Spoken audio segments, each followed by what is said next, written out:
En bref, cette semaine, grande commémoration des anciens combattants à Saint-Lazare, un vernissage à l'image de la maison de la famille, le Zéphyr a maintenant pignon sur rue à Vaudreuil-Dorion, retour sur le légendaire marché de Noël de la maison Tressler et la victoire échappe encore aux Braves de Valleyfield.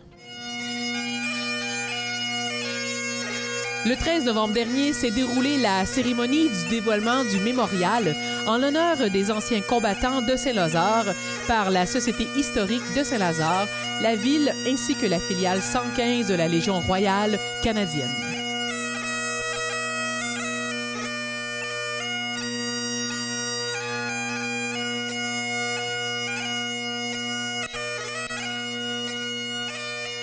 D'où vient le projet? D'où vient l'idée? Bien, à la base, cette idée-là nous a été soumise il y a un peu plus d'1 an et demi par la Ville. Étant donné qu'on existe, la Société historique à Saint-Lazare, bien, je pense que ça s'inscrivait dans notre mandat, dans notre mission. Alors, au départ, c'est la Ville qui nous a approchés pour ça. Donc, de là est partie l'idée de développer ce projet-là en collaboration avec la Ville, puisque le mémorial, bien, il fallait qu'il soit érigé quelque part. Puis il a été déterminé qu'il serait hébergé dans l'enceinte de l'Hôtel de Ville.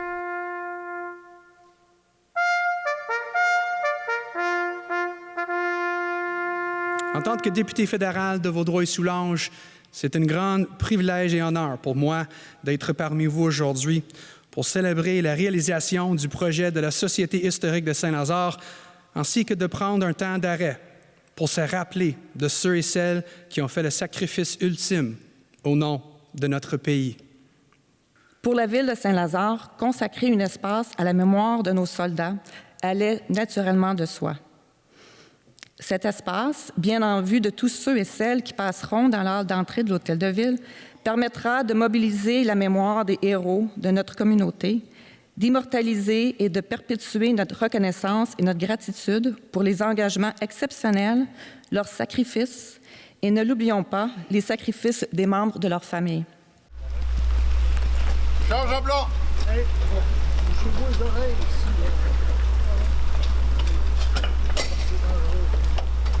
Bouchez-vous les oreilles. À mon commandement! Hey! À mon commandement! On se protège! On se protège! Hey! Effectué, mise en place une cérémonie très émouvante là, avec les dignitaires, des gens qui représentaient les anciens combattants au niveau de l'armée et aussi une prestation avec canon à l'extérieur. Parlez-moi-en un peu. Bien, là, étant donné la situation de la COVID qu'on connaît, c'est certain que au départ, là, ça, au niveau organisationnel avec la Ville, il a fallu respecter les mesures sanitaires en place, ce qui restreignait là, la capacité d'accueil. Donc, c'était pas plus de 125 personnes. Ce qui est ça, à peu près 125 noms au mémorial. Donc, évidemment, bon, il y en a plusieurs, tu sais, ceux de la guerre de 1812, je pense pas qu'on a de gens qu'on peut rejoindre aujourd'hui, même dans leurs descendants. Mais quand même, beaucoup de vétérans, ont été invités, les membres de leur famille aussi, mais les places étaient restreintes. Ça aurait été intéressant d'inviter la population, mais bon, comme on est tous dans le même bateau depuis 2 ans, c'était comme ça. Et puis, pour en revenir, au coup de canon et tout ça, nous, on a voulu le plus possible ne pas faire d'entorse au protocole. On a collaboré énormément là, au cours de la dernière année et demie avec Anciens combattants Canada. Donc, que ce soit les choix de musique, que ce soit le cortège, la marche d'entrée, respecter l'ordre dans lequel les gens s'avancent. D'abord, notre député fédéral, suivi du député provincial. De M. Roderick Hodgson, qui est le président de la Légion royale canadienne, ainsi de suite. Donc, on a essayé le plus possible de respecter le protocole. Puis, comme nous avons 3 anciens combattants de Saint-Lazare qui sont morts au combat, c'était ça, les 3 coups de canon avec la volée de cloche. C'était en mémoire de ces 3 militaires de Saint-Lazare morts au combat. Georges Blanc! C'est bon!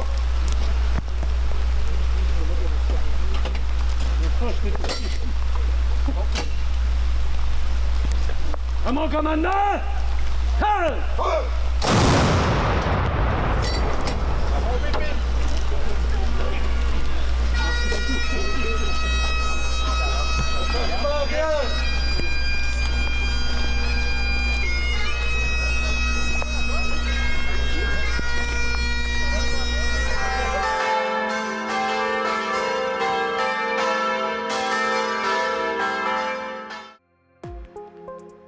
C'est le 18 novembre dernier que la Maison de la famille Vaudreuil-Soulanges a dévoilé les murales de l'artiste Valérie Langlais dans ses locaux à Vaudreuil-Dorion. Alors, l'activité de vernissage d'aujourd'hui, eh bien ça, c'est au cœur de la grande semaine des tout-petits. Vous savez que cette semaine du 15 au 19 novembre, on célèbre une semaine nationale thématique des tout-petits. C'est une semaine qui vise à mettre en valeur les enfants, et avec raison. Je pense qu'on a besoin de se rappeler leur importance, leur besoin de soutien et leur besoin de bienveillance. Alors, c'est sûr que ces enfants-là, c'est notre avenir, c'est surtout notre raison d'être comme organisme communautaire. Alors, sachant qu'un enfant sur 4 et un enfant sur 3 en contexte de défavorisation vit un facteur de vulnérabilité dans au moins une de ses sphères de développement avant son entrée à la maternelle, écoutez, le travail est immense encore. On a besoin de rester ensemble, on a besoin d'être mobilisés, on a besoin d'agir ensemble pour changer le parcours de ces enfants-là et faire une différence significative. Ce projet avait pour objectif de stimuler l'éveil culturel de sa clientèle. C'est avec fierté que je vous présente les 9 pièces murales intitulées Domus Caritis. Ça veut dire maison d'amour. Créées sur mesure pour la maison de la famille. En voyant les pièces, tout de suite, vous allez voir que ma source d'inspiration, c'est le logo de l'organisme. Mais vous devez savoir que le fil conducteur, tout au long du projet, c'est une phrase de Madame Pomainville qui était dans l'appel de projet. Je vous la lis. La relation parent-enfant est au cœur de nos préoccupations. Ce qui nous habite, c'est le fil de la vie et le lien qui les unit. Pour moi, ça a été un leitmotiv. C'est sans tambour et ni trompette et en pleine pandémie que le Zéphyr a ouvert une maison de répit avec pignon sur rue à Vaudreuil-Dorion en mai 2020. Cet organisme offre des services de répit et de gardiennage aux familles ayant une ou des personnes à charge avec un diagnostic de déficience intellectuelle ou d'un trouble du spectre de l'autisme. Répit le Zéphyr, on a eu le mandat de gestion d'une maison de répit à Vaudreuil-Dorion. Alors, c'est comme un lancement, c'est comme une inauguration, mais en fait, c'est depuis le 1er avril 2020. Vous comprendrez qu'à cause de la pandémie, on n'a pas pu faire un événement en grande pompe comme on aurait souhaité. Mais voilà, on est ouvert depuis le 1er avril 2020 sur la rue Lavoie à Vaudreuil-Dorion. Dites-moi, pourquoi c'était important d'avoir une maison, un pignon sur rue ici à Vaudreuil-Dorion?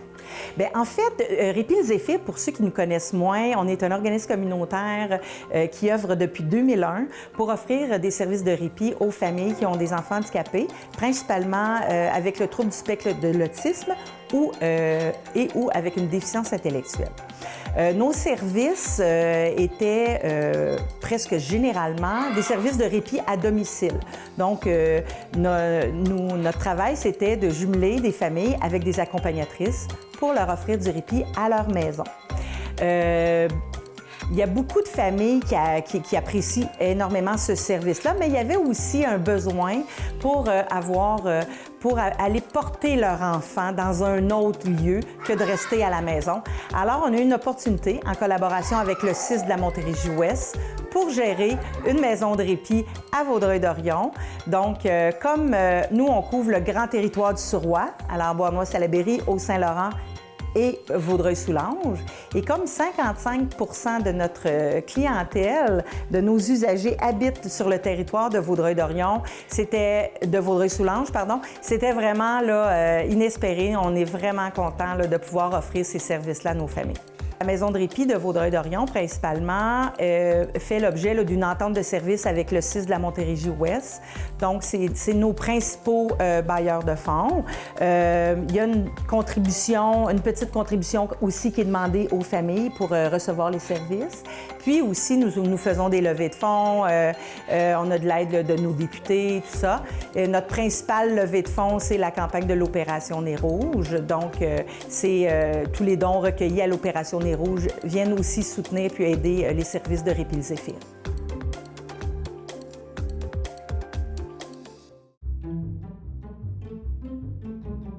Encore une fois, le légendaire marché de Noël de la Maison Tressler a rayonné les 6 et 7 novembre dernier.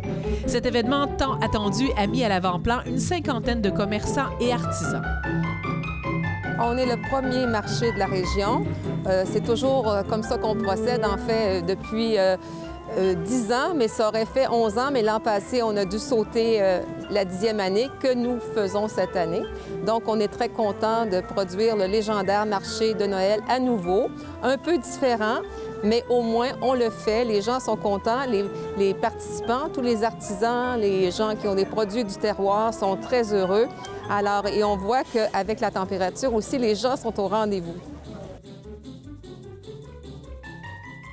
Vous savez que c'est cruel de faire ça, nous mettre du chocolat comme ça, hein? Je sais, mais c'est des produits diète. Lots of people, lots of traffic, and I think everybody's happy that COVID is finally over because this show was canceled last year. So I was surprised to see how many people are coming back. Et on voit plein de belles choses ici, des petits lutins, des Pères Noël. C'est les gnomes scandinaves, en fait. Et puis, non, les gens adorent ces petits personnages, alors voilà. Je ne m'attendais pas à tant que ça. Ça fait longtemps ça fait 1 an et demi qu'on n'a pas d'exposition, alors on apprécie beaucoup, les gens ils viennent.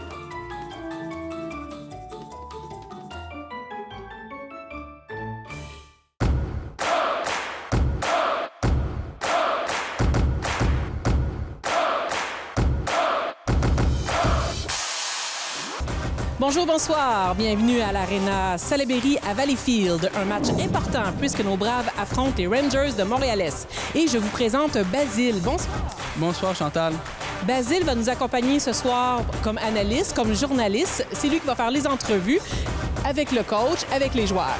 Comment qu'on se sent? Ben, je me sens assez bien. C'est la première fois, mais j'ai confiance que ça va bien se passer. Toi, tu fais ça dans le cadre d'un projet avec l'école. Parle-moi-en un peu. Oui, dans le fond, c'est mon projet de fin de parcours secondaire. Puis j'ai bien hâte de le faire avec vous ce soir. On va avoir beaucoup de plaisir. On le rejoint dans quelques instants avec l'entraîneur-chef David Rochon. David Rochon, entraîneur-chef des Braves de Valleyfield. Bonsoir. Bonsoir. Aujourd'hui, on affronte les Rangers de Montréal-Est. Et je me demandais, quel est votre plan de match pour l'affrontement? En fait, ce soir, c'est un gros match pour nous. Montréal-Est, dans notre division, sont devant nous. Donc, c'est un gros 2 points. Je pense qu'on va devoir être très solide défensivement. Ils ont plusieurs bons petits attaquants habiles. On va mettre beaucoup d'emphase sur limiter l'adversaire, sur les chances de marquer, sur les lancers au but. Puis offensivement aussi, on va essayer d'aller travailler près du filet, autour du gardien de but. Pas travailler seulement en périphérie, là, mais on va essayer de rentrer dans la fameuse petite patinoire. Puis on va aller jouer là pour essayer d'être plus opportuniste puis scorer des goals en bon français. Bonsoir les gars. Grosse game à soir, vous vous attendez à quel genre de résultat? Ben, on ne sait pas trop, c'est la première game qu'on a regardée de la saison, puis on n'a pas trop suivi à date. Mais on espère une victoire de la part des Braves aujourd'hui. Certainement. On devrait avoir un bon match ce soir. À un moment donné, on va en gagner une coupe. Il n'y a pas de doute. Vous attendez à quel genre de résultat? Honnêtement, j'espère qu'ils vont gagner. Mais moi, je dis 5-4 pour les Braves. Un beau résultat pour notre équipe, ça. Je recommence à les suivre. C'est mon 2e match cette année. Mais je les ai suivis beaucoup dans le temps des élites et tout ça. Ben, j'étais plus jeune. J'avais plus de connaissances dans l'équipe, mais c'est quand même un bon spectacle. Vous attendez à quel genre de résultat? Oh, serré. Serré. Ils vont jouer une bonne game, c'est serré.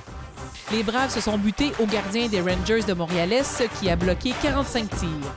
La victoire a échappé aux favoris des 400 amateurs dans le gradin par la marque de 7-5 en faveur des Rangers.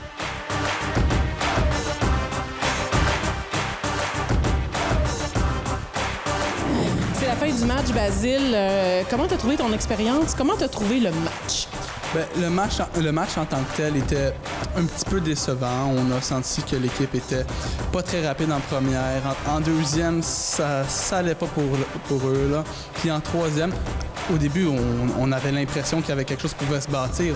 J'ai eu espoir, mais de l'indiscipline, ça nous a coûté le match. Des questions, des décisions peut-être questionnables des entraîneurs sur les pénalités en fin de match.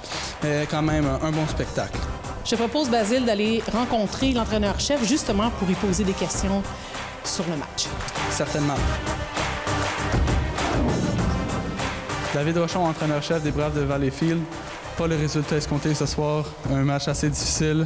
Vos pensées sur ce match? On a joué peut-être 45-50 minutes.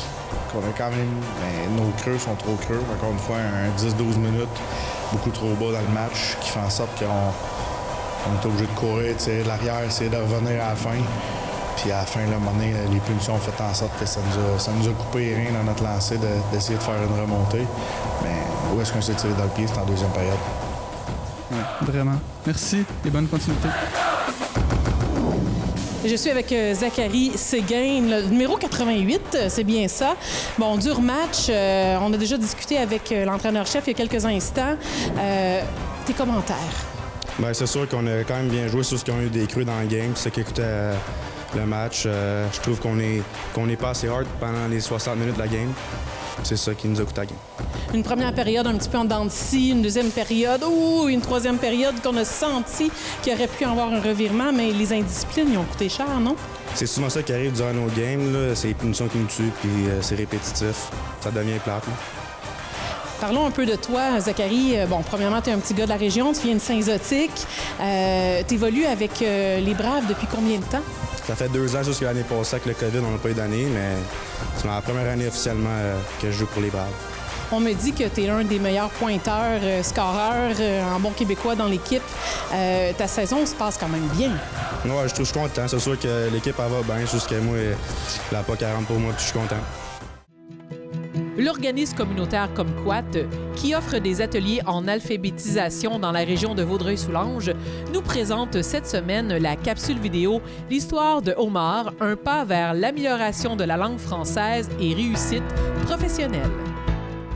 Que vous soyez allophone ou anglophone, immigrant ou québécois, le manque d'une bonne connaissance du français au Québec vient avec son lot de défis et frustrations dans votre quotidien. Vous savez de quoi je parle? Voici l'histoire de Omar, pour qui les ateliers d'écriture et de conversation chez Comquat ont eu un impact positif sur sa vie personnelle et professionnelle. Avant Comquat, j'avais vraiment la difficulté à mon expression orale et écrite. Aussi, j'avais la difficulté à me placer dans le marché du travail. Premièrement, je voulais améliorer mon français, mon expression orale et écrite en français. Le but premier, c'était de réussir mon examen du français de l'Office de la langue française. Et mon objectif dernier, c'était d'obtenir mon permis d'ingénieur senior de l'Ordre d'ingénieurs du Québec. L'apprentissage chez Comquat, c'était vraiment très approprié, clair et aux besoins de chaque personne. Il y avait des exercices à faire. Les formateurs et les formatrices ils nous suivaient un à un, ça dépend des besoins de chaque individu.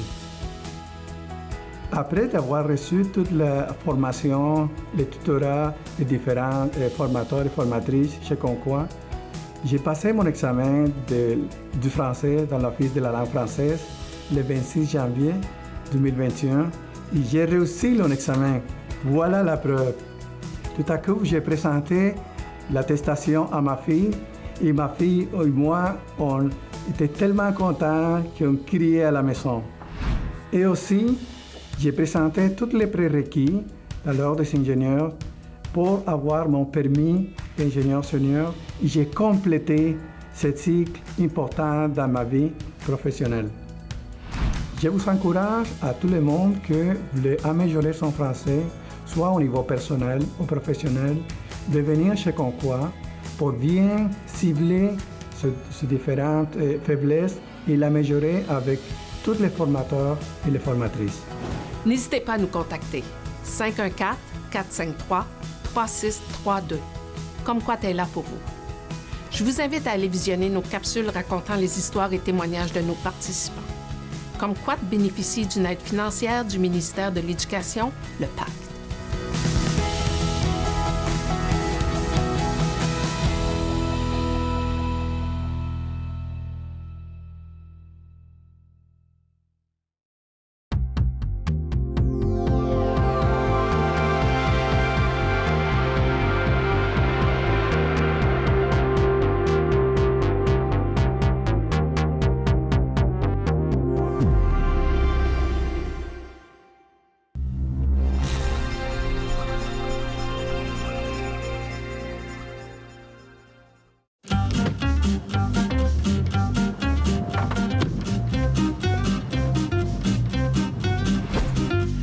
Le recyclage du styromousse, c'est pas compliqué. Coupé! On dit polystyrène, Patrick. Ah. Le recyclage du polystyrène, c'est pas compliqué. Ici, dans les réseaux... Faudrait aussi dire plastique numéro 6, Patrick. Plastique numéro 6.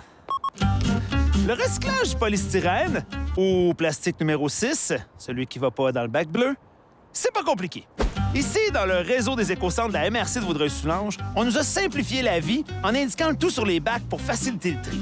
Parce qu'il faut savoir qu'il y a 3 types de polystyrène.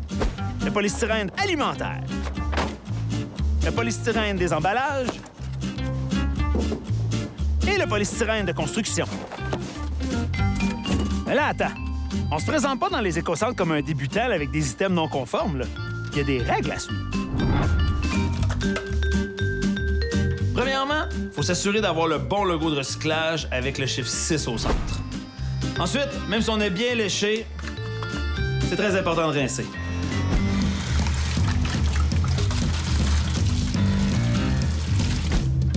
Et tant qu'à vous déplacer dans l'un des écocentres, faites un voyage qui en vaut la peine. Papa! Apportez pas juste 2-3 petits pots de yogourt, là. Accumulez-en et apportez d'autres matières qui sont acceptées aussi dans le réseau des écocentres. Si vous avez des questions, que vous n'êtes pas certain, vous pouvez consulter l'outil en ligne Tricycle juste en bas de l'écran ici.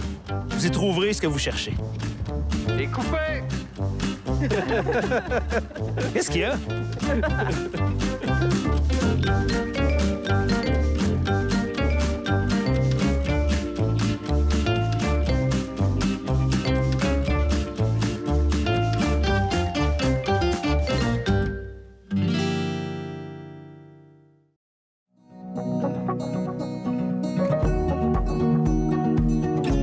L'air de la campagne est un mélange de parfums des fleurs, de foin fauché, de la pluie fraîchement tombée et de fumier. Du moins, si on en croit la rumeur. Le fumier est un engrais naturel, important dans la régénération des sols cultivables. Cette matière fertilisante est précieuse en agriculture. Elle nourrit la terre pour que celle-ci puisse nous alimenter en faisant pousser des végétaux, les légumes et les céréales. Les plantes cultivées servent aussi à nourrir les animaux, qui, à leur tour, nous nourrissent. Les agriculteurs sont très conscients des odeurs générées par l'utilisation du fumier. Ceux-ci mettent donc en place des techniques efficaces pour en minimiser les impacts et préserver la qualité de l'air ambiant. Entre autres, la ventilation adéquate des bâtiments et le stockage couvert, les techniques d'épandage et les équipements spécialisés, ainsi que les haies brise-vent, permettent d'atténuer les odeurs. Beaucoup choisissent la campagne pour son confort et sa tranquillité, loin des villes. Pour les agriculteurs, la campagne est un milieu de travail avec de la machinerie, des véhicules lourds, des bâtiments d'exploitation et des animaux. Afin de protéger la quiétude des régions, les entreprises font tout en leur pouvoir pour limiter le bruit résultant de la production agricole. Au fil des ans, plusieurs agriculteurs ont choisi d'installer des ventilateurs plus silencieux, des dispositifs acoustiques absorbants et planter certains types d'arbres près de leurs bâtiments afin de diminuer la propagation des sons. Un agriculteur a aussi le devoir de respecter les normes provinciales et les règlements municipaux pour atténuer les inconvénients liés à ces activités. La zone agricole en Montérégie regorge de vie et de paysages à couper le souffle. La protection de sa tranquillité et de son air pur contribue à en faire un milieu où il fait bon vivre. Notre campagne, un milieu de vie à partager.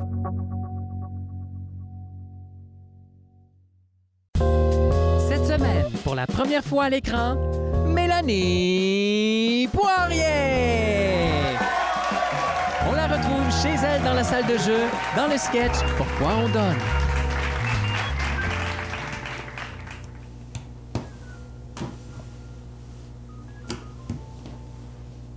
Malik?